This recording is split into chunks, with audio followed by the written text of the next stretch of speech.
Chers amis, Shalom Ouvracha. Alors nous avons aussi aujourd'hui une question qui nous vient qui est anonyme, qui nous parle de comment rester marié malgré un amour absent. Ça veut dire, on parle d'une femme ici qui est mariée depuis déjà 33 ans. Elle a 4 merveilleux enfants, dont 3 sont déjà mariés, un qui va bientôt quitter la maison pour monter en Israël, donc on parle d'une personne qui habite en Chutz La'aretz. Et voilà qu'elle décrit un petit peu sa vie, comme quoi elle a réussi, ses enfants sont grandis, sont mariés, tout est bien, mais elle sait que maintenant, du fait que son fils va monter en Israël, donc elle va se retrouver seule avec son mari, et alors, eh ben, le problème c'est que elle pense qu'elle aurait dû en vérité divorcer depuis longtemps, tout simplement parce qu'elle se sent vraiment seule, et malheureusement notre couple n'en est plus un depuis longtemps, nous avons jeté la même adresse, etc. Elle sent qu'elle n'a pas d'amour, qu'elle a un manque de considération, manque d'affection, etc. Et de se retrouver avec la même personne en face, sans amour, sans rien du tout, alors là, ça pose un très très gros problème, donc elle ne sait pas quoi faire. Est-ce qu'elle aurait dû divorcer depuis longtemps? Elle a lutté toujours toute seule, son mari n'était jamais près d'elle, elle a 53 ans. Comment gérer cette histoire? Est-ce qu'elle doit divorcer? Est-ce qu'elle ne doit pas divorcer? Et si elle ne divorce pas, comment elle va faire pour vivre sans amour, etc. etc. Alors en vérité, écoutez, je sais que en réalité, c'est pas seulement, je m'adresse à cette personne anonyme qui nous a écrit, qu'en réalité, il faut savoir que ce cas se répète beaucoup, tout simplement parce qu'il y a beaucoup de couples, pendant des années, qu'est-ce qu'ils ont fait? Au-dessus de s'occuper d'eux-mêmes, de construire et de s'entretenir, d'entretenir leur couple, etc., ils ont passé leur temps à s'occuper d'autre chose, à s'occuper de son business, à s'occuper de ses enfants, etc. Et il y a eu un laisser-aller pendant toutes ces années. Donc c'est vrai qu'après, quand on n'a plus maintenant cette ambition de s'occuper de son business parce que ça ne marche plus, ou alors de s'occuper de ses enfants parce que les enfants, ça y est, ils quittent la maison, après on se retrouve avec la vérité en face, qui est une personne en face de nous qu'on a laissé tomber pendant des années. Maintenant c'est très possible que cette personne qui n'était pas avec vous, qui n'a pas de considération, mais d'où ça a commencé tout ça? D'où ça a commencé? Il est sûr qu'il y a un moment donné qu'il y a eu quelque chose qui s'est passé dans un couple. Vous êtes mariés, alors elle a donné qu'au début il y avait quelque chose, elle n'arrive pas à retrouver l'amour qu'elle avait au départ. Ça je peux comprendre, parce qu'avec ce laisser-aller pendant 33 ans, c'est pas évident de retrouver même l'histoire. Comment d'imaginer qu'un jour je l'ai aimé. Il y a eu tellement un écart, un fossé qui s'est créé entre vous deux, comment récupérer l'histoire? Eh bien, ce qu'il faut faire, c'est créer un pont. Créer un pont. Quand il y a un fossé entre deux montagnes, on crée un pont pour passer de l'autre côté. Il faut avoir créé ce pont maintenant, et de recommencer sur des bases solides. Ça veut dire quoi? Ça veut dire que, au contraire, moi je pense que, bien qu'il n'y ait rien eu, on pense qu'il n'y a rien eu, mais il y a quand même des choses qui ont été créées ensemble. Ces enfants ne sont pas faits tout seuls. Il y a eu des débats.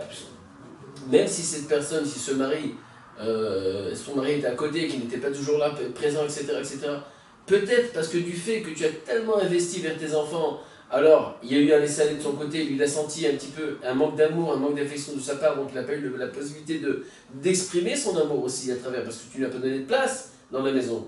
Il y a beaucoup de femmes des fois qui font tellement de choses qui laissent plus de place à l'autre. Et des fois même c'est l'inverse. Donc moi ce que je propose, c'est qu'au contraire, c'est que vous ayez un entretien avec un rav, avec une personne compétente au niveau du Shalom Bayit, pour essayer de vous retrouver. C'est vrai, les 53 ans on a fait des bêtises, c'est vrai, on n'a pas su construire. Maintenant c'est de savoir si vous le voulez encore. Donc s'il y a quand même une volonté des deux, de comprendre que, ok, on a 53 ans, on a quand même passé un grand bout de chemin, on arrive à un certain âge qui n'est pas évident du tout, d'accord, de remarier, de retrouver quelque chose, de se remarier, etc., c'est très difficile. La solitude est très difficile, le remariage est encore plus difficile. Donc, quitte déjà à travailler et à faire des concessions, il vaut mieux faire des concessions avec son mari. Maintenant qu'il n'y a plus tous ses enfants, il n'y a plus tout ça, peut-être il est temps peut-être un petit peu de s'investir un peu plus l'un vers l'autre. Un peu plus de se donner un peu plus de temps ensemble. Encore 53 ans, c'est encore jeune, c'est pas vieux. Donc on peut essayer de retrouver quelque chose, mais pour ça il faut créer un pont. Le pont, on le crée, il faut s'adresser à des personnes, à des gens compétents, des rabbins compétents au niveau du Shalom Bayit pour créer ce pont, pour donner cette possibilité de vous retrouver, de l'affection et de recommencer la première année du mariage, tout simplement. Recommencer cette affection, toutes les manières qu'il y avait au début, et de se retrouver. Vous inquiétez pas, 53 ans, c'est vrai, il y a des femmes même à cet âge-là qui donnent encore des enfants, mais je pense que dans le stade que vous êtes aujourd'hui, je pense que maintenant il est temps de s'occuper de vous deux et de recréer cet amour et de retrouver l'amour que vous avez perdu pendant toutes les années, le fossé que vous avez créé entre vous. Azir Ratson Bezrat Hashem. N'ayez pas peur d'aller prendre conseil auprès d'un rabbin, de prendre même des cours de Shalom Bayit, etc. pour retrouver l'amour. Encore une fois, si vous le voulez. Si maintenant il n'y a plus rien, que votre mari ne veut pas, etc., alors là c'est vrai que c'est très difficile de recréer quand on est tout seul à vouloir. Mais s'il y a un petit peu de volonté, en comprenant qu'en réalité au contraire, si vous avez tout fait pour votre mari, vous avez sacrifié 33 ans de votre vie pour vos enfants, alors il est temps maintenant de sacrifier un petit peu pour votre couple.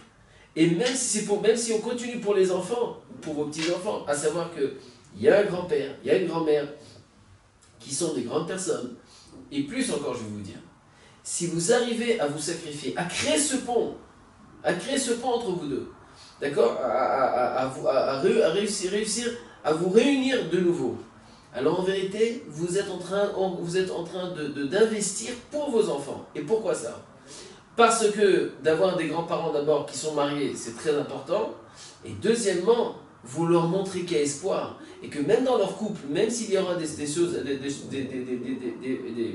moments difficiles et des fossés qui peuvent se créer, il y a toujours une solution. De créer un pont pour relier ces deux montagnes qui se sont créées pendant des années.